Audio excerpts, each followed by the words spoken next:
Cyano Indian war. यह 1962 का भारत चीन युद्ध, चाहे जिस नाम से पुकारा जाए, आंखों के सामने भारत की पराजय और चीन की क्रूर विजय का दृश्य स्वतः ही तैर जाता है। 20 अक्टूबर 1962 से 21 नवंबर 1962 तक करीबन 2 महीने लंबा चला ये युद्ध दोस्ती पर आघात का सबसे बड़ा उदाहरण है। साथ ही ये उदाहरण है भाईचारे की नीति की अति का।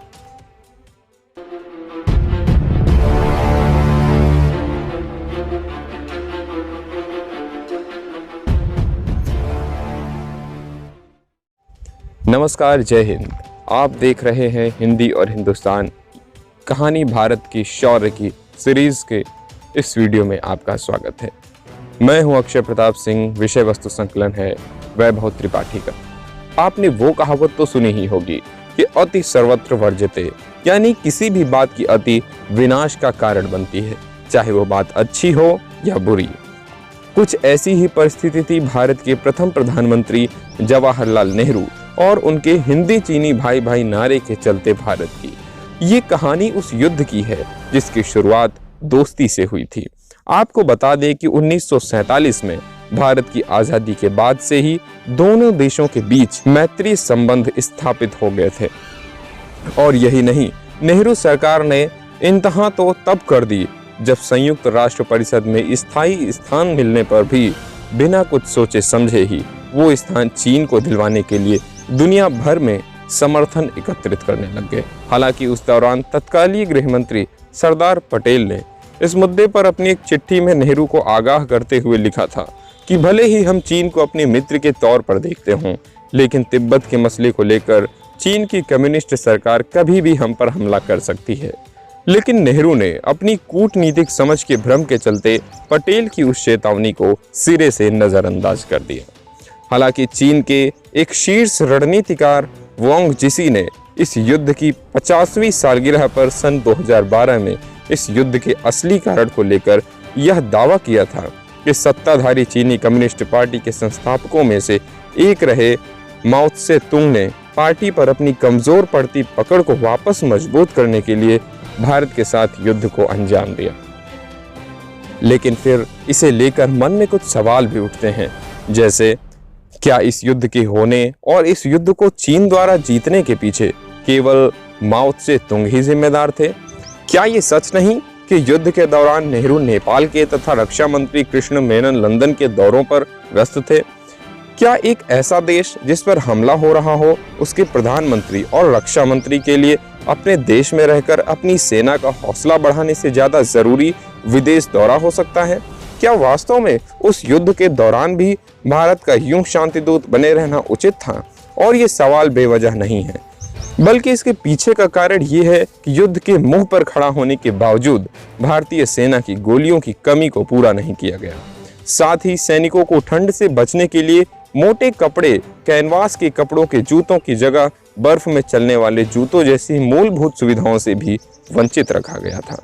आपको बता दें कि ऐसे भीषण काल में जब एक देश होने के नाते हमारा कर्तव्य था कि हम अपनी सारी ताकत के साथ युद्ध करें, तो उस समय हमारे तत्कालीन रक्षा मंत्री कृष्णा मेनन ने वायु और जल सेना को इस युद्ध से दूर ही रखा। और इसका कारण बताते हुए उन्होंने दो टूक इतना कहकर टाल दिया कि इससे यह युद्ध एक बहुत बड़ा रूप ले लेगा।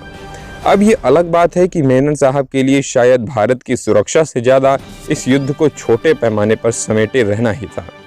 लेकिन सबसे बड़ा मुद्दा तो ये है कि अक्साई चीन और दलाई लामा को भारत में शरण देने के कारण शुरू हुए विवाद के फलस्वरूप एक और जहां चीन ने 70 से 80 हजार के करीब सैनिकों को मैदान में उतारा, तो वहीं दूसरी तरफ भारत की ओर से मात्र 10 से 20 हजार सैनिकों को ही उनका सामना करने के लिए भेजा गया। एक ओर जहां चीनी सैनिकों के पास कई टैंकों का बैकअप था, तो वहीं दूसरी ओर हमारे सैनिक केवल कुछ गोलियों के दम पर दुश्मनों से लोहा ले रहे थे।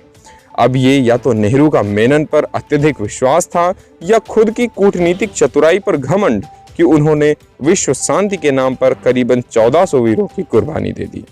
इसके अलावा इस भीषण युद्ध के दौरान भारत के करीबन 1000 सैनिक घायल भी हो गए और करीबन 400 सैनिकों को बंदी बना लिया गया। हालांकि इसके साथ साथ करीबन 1700 सैनिकों के लापता होने की पुष्टि भी की गई थी, लेकिन अब भी ये एक पहेली ही है कि क्या वाकई 1700 जितनी बड़ी संख्या में जवान अचानक से गायब हो सकते हैं।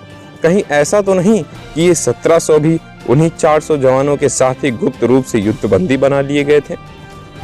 खैर, वास्तविकता चाहे जो भी रही हो, लेकिन इतनी कम संख्या में होने के बावजूद भारतीय सैनिकों द्वारा जो अदम्य साहस दिखाया गया था वो नमन करने योग्य है।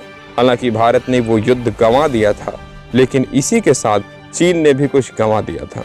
चीन ने विश्व पटल पर अपनी छवि धूमिल कर दी थी और इसीलिए यह युद्ध हारने के बावजूद भारतीय जवानों के मजबूत हौसले की ये कहानी भारत के शौर्य की का एक अहम हिस्सा है। इस वीडियो में इतना ही।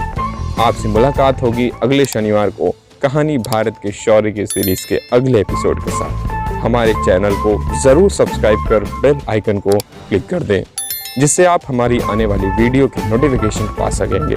वीडियो अच्छा लगा तो इसे लाइक और शेयर करना ना भूलें। नमस्कार, जय हिंद।